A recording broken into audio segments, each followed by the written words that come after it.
hobby? Something to pass the time in those last few winter months until spring? Well, the syrup making process is not very difficult. It's definitely very rewarding, and it's a great, useful winter hobby. Hi, my name is Lydia Knight, and today I will be explaining the process of making homemade maple syrup. The best time to tap a maple tree is when it's 32 degrees Fahrenheit or above in the daytime and below that at night. Any maple tree can be tapped, but a sugar maple is the best tree to tap because it has the highest sugar content and it gives the best sap to syrup ratio and it won't have to boil down as far. But I just have a soft and a silver maple and that seems to work just fine. A tree 12 to 20 inches in diameter can have one tap. A tree 20 to 25 inches in diameter can have two taps. A tree greater than 25 inches in diameter can have three taps. A tree should never have more than three taps, as that can be very damaging to the tree. You should also never tap in the same place every year, with tapping at least 6 inches away from your previous tap so that the tree is less likely to split.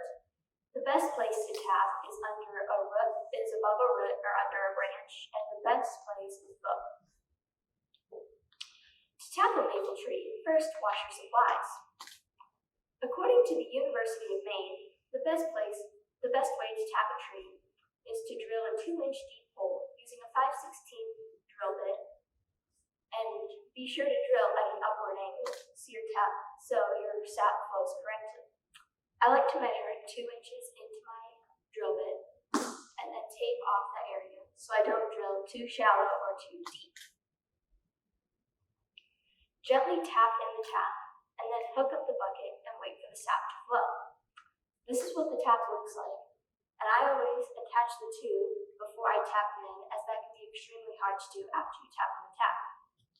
The best way for me to hook up the bucket is to drill a hole in the top of the bucket and then press the tube in.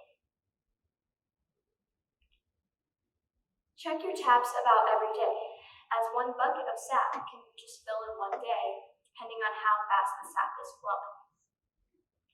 If there is sap ready to be taken, replace the bucket and get ready to boil the sap. This process is done until it's time to pull the taps.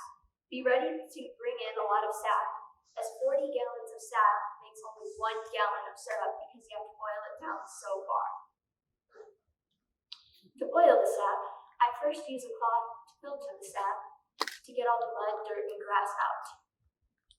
Next, I dump it in the roaster and turn it on high, boiling it for a few days, adding sap whenever it needs to be added, and checking it every 2 hours. When I'm gone, or at night, I am sure to turn it off, and it doesn't affect the sap at all. When it reheats, it will just pick up right where it left off when you're ready. When it's almost ready, I check it every hour, because that way the sap doesn't burn as easily. When the sap is a dark amber color, it's time to finish the boiling process inside. The reason for boiling it outside at first is so that your walls in your house don't get sticky. I like to boil it in a soup pot with the lid on, turning on the stove fan as the steam coming from the pot is very, very sticky. When it boils, I take off the lid and watch it closely, letting it simmer until the temperature reads 185 degrees Fahrenheit.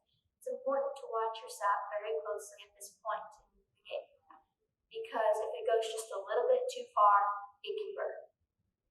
I do know from experience, birds are not very fun to deal with, and it's extremely hard to scrub the burn out of the pot. Then you have maple syrup. According to the University of Michigan State University, the best way to store your syrup is to can it. So we filter it one more time to get any excess minerals out that are not necessary or needed. We canned it now using the water bath method, so I can enjoy it anytime, all year round. You know it's time to pull your taps when the sap is bitter, your tree buds pop, or you just have enough sap. This depends on the year. Some years the sap becomes bitter and the buds pop and you don't really have enough sap, and some years the weather is just perfect and you have enough sap.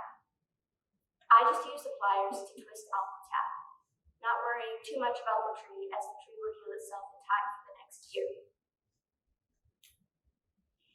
In conclusion, always be sure to wash your supplies at the end so that they're ready for next year. The sap harvesting process is a great winter hobby to pass the few last months of winter, and it's definitely very rewarding and it's not hard at all. I hope you enjoyed this presentation and learned something about the process of making homemade maple syrup. Thank you. And then here's my bibliography. So our neighbor was telling us about this a little bit, and he gave us some, and it was really good.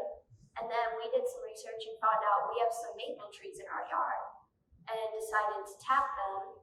So my mom was the one who originally started doing this, and she had done a little bit of research, and those are the sources that she used, and she gave me those articles to read and stuff. And when the pandemic hit, I needed something to do besides schoolwork, and so I said, hey, while you're working, do you want me to tap our trees instead of you having to worry about it all the time?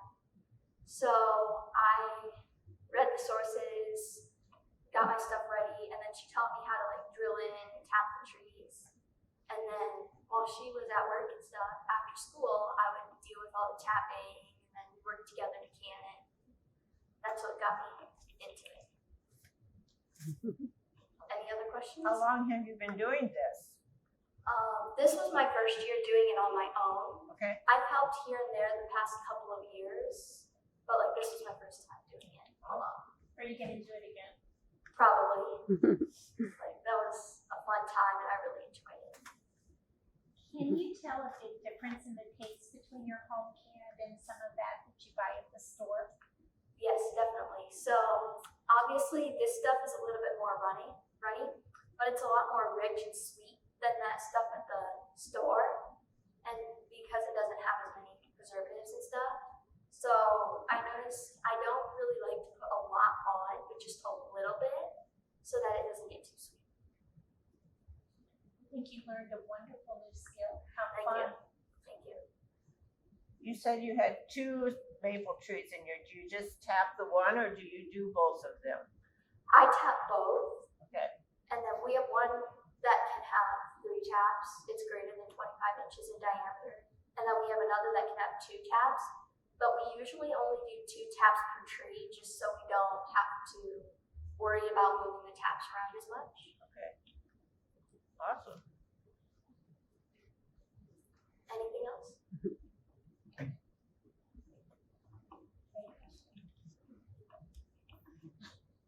Good job. Very good.